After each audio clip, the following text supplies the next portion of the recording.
Every day in my classroom, it is documented, I try to put at least 4 to 5 of these different types of learning styles or intelligences within my lesson to give them a greater chance of understanding everything that's going on. Now, with whole brain research, you must understand that it's been proven that there is a substantial relationship between emotion and information.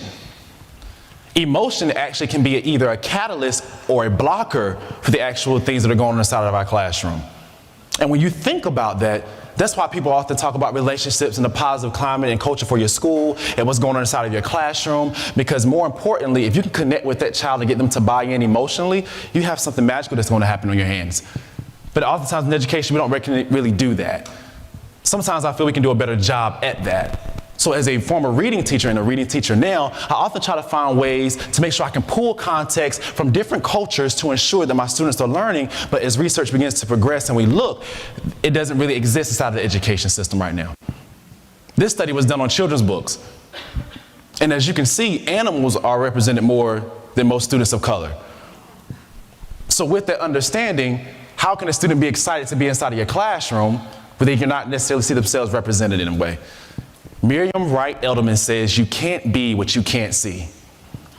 And I thought that was a powerful quote in the sense of how can we give the students the best instructional material possible to make sure they're engaged with everything that is going on.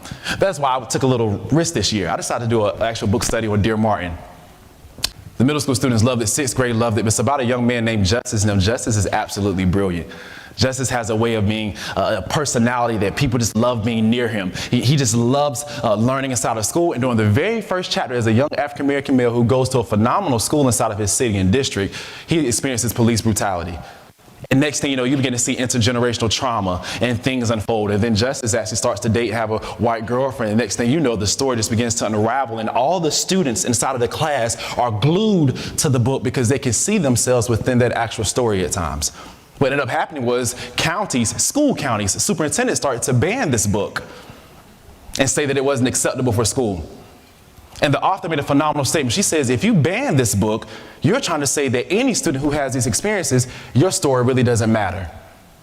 Inside of education, we have a responsibility and a right to make sure we're doing things and make sure we increase the emotion that's connected to learning within our classrooms.